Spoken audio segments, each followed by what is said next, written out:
Introducing Filefrog, a smarter drawing tracker and team management platform for architects and engineers. Today, we will see how you can use it. So very first, you have to create a user account using your organization name, a username, your mail ID, and a phone number. There is an OTP-based login process in Filefrog. Once your account is created, you can log in by the OTP sent to your registered mail ID. You will be prompted to select the registered organization name and enter OTP to log into your account. In case you were invited by your associates to log in, you are already a registered user. You just must enter the OTP to log in. Once you log into Filefrog, as the admin of the customer, you will be landing on the dashboard page. This dashboard page shall display major information about the organization, their milestones, credentials, project status, and achievements. This page can be customized as per the requirement of the customer. Next comes the project menu. Here, all the projects that the organization is working on shall be displayed as a list. Here you can add new projects and can delete a project as per your requirement. To add a new project, you must add a client first.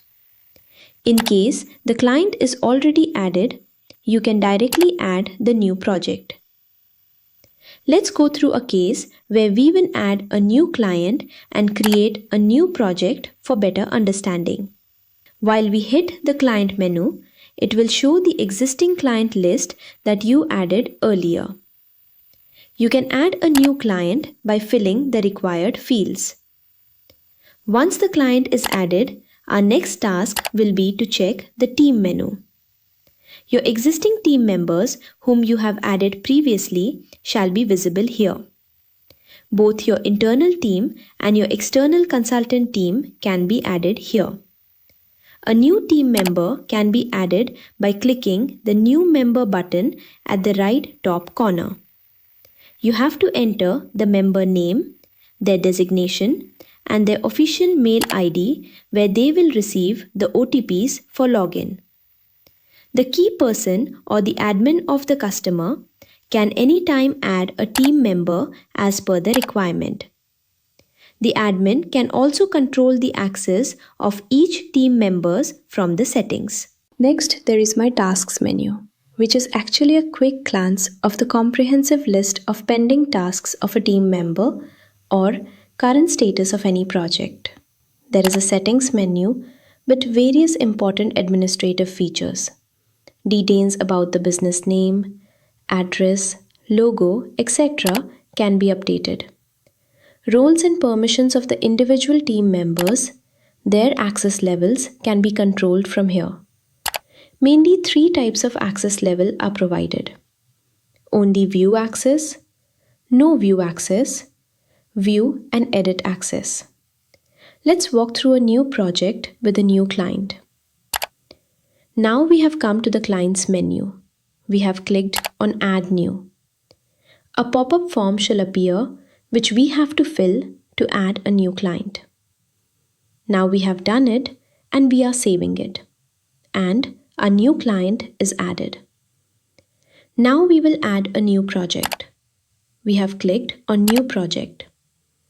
A pop-up form has appeared. It has 4 major inputs to be given. Let's start with the details. Client name, site address, etc.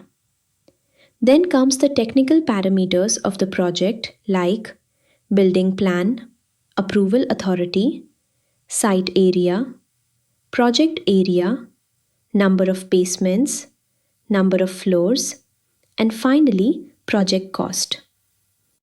You can see that the building profile is automatically generated.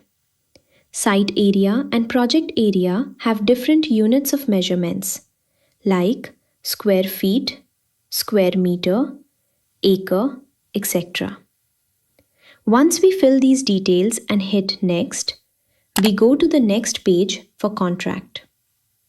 Here we have to choose contract type from various options like architectural, engineering, landscaping, planning, PMC, etc. Once we chose architectural, then comes the project category, where we have options like residential, commercial, hospital, assembly, industrial, etc. under the architectural contract. Next, we have to choose project initiation year and provide an unique project ID for this particular project. Then project code and project name shall be generated automatically, which is editable. Once you hit next, we go to the third part, solve.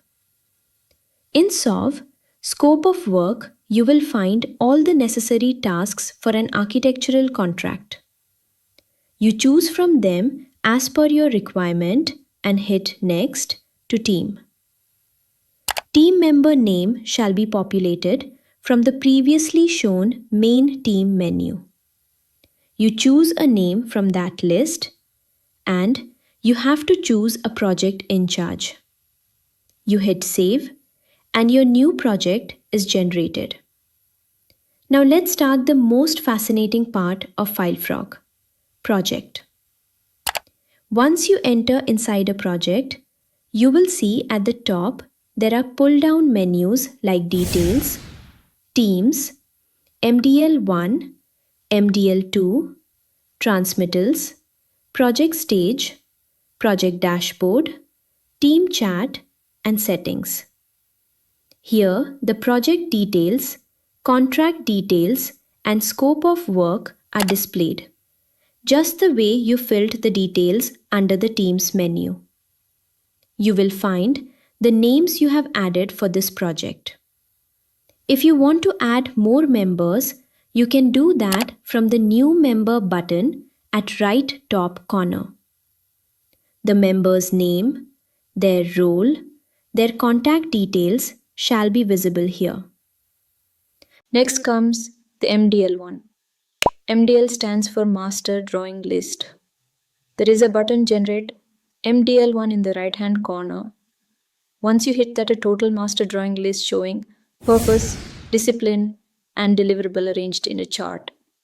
This chart is generated automatically based on your scope of work, contract type, and project category. You can refine and customize this chart by deleting unwanted items. This chart has line items which is arranged sequentially in a perfect sync with the project lifecycle. You can download this chart and keep for future records. Once MDL1 is generated, you have to go to MDL2 menu. You have to hit Generate MDL2 button, and you will be surprised to see that a total list of drawings and documents for the entire project is automatically generated in front of your eyes within seconds. Chart is editable, and you can merge, modify, add and delete the drawings and documents matching with your project requirement. Please note, this shall cover all the deliverables you have to generate for this particular project.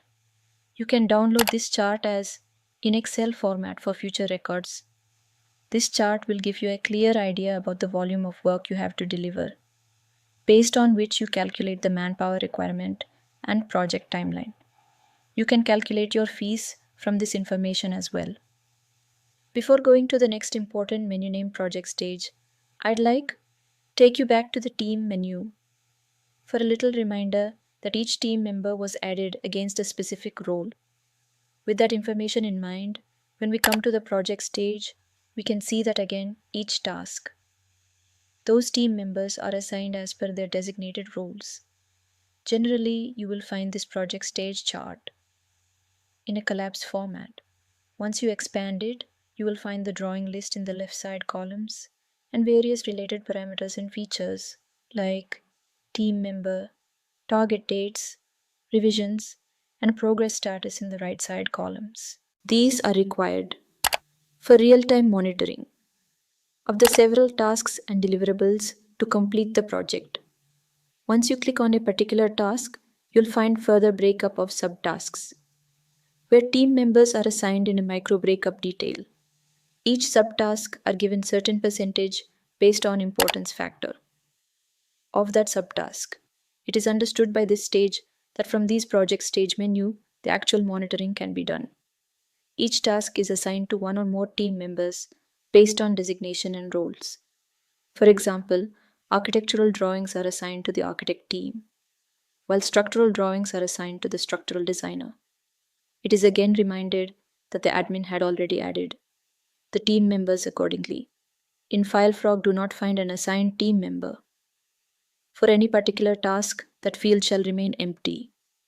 The admin can manually add a team member anytime during the project lifecycle. The team member who has a pending task in hand shall be highlighted in green, the upcoming team member in sequence of a particular task shall be notified automatically. Different team members with different job roles can work and update here independently. Dependent jobs shall be done sequentially. Once a particular job is 100% complete, you can generate a transmittal. You have to select that particular task or multiple tasks as the case may be and hit the Generate Transmittal button at right top corner. A transmittal shall be generated with few editable fields which you have to complete, and a transmittal shall be generated in PDF. All the generated transmittals shall appear in the transmittal menu. Once the consultant logs in, he will find all the projects he has been assigned to. Once he enters any of the projects, he'll see all the drop-down menus like project details, team, MDL1, MDL2, transmittal, project stage, team chat, and settings. Shall be considered as an external team member. Hence, their access shall be determined and restricted as per the principal architect organization. The consultant shall have varied levels of access for different menus, depending upon their role in the project. Different consultants shall have different deliverables. The consult can see the total drawing list from the MDL1 and MDL2. The progress of delivery shall be updated. In the project stage, their primary involvement shall be in the project stage menu, where different disciplines, deliverables, and subtasks shall be displayed. The consultant has already been assigned 2 different tasks which they can edit and update as per their choice. The consultant shall update the progress by updating the subtask status. Once any subtask is completed, it will show 100%. Any 100% complete deliverable can be printed through the transmittal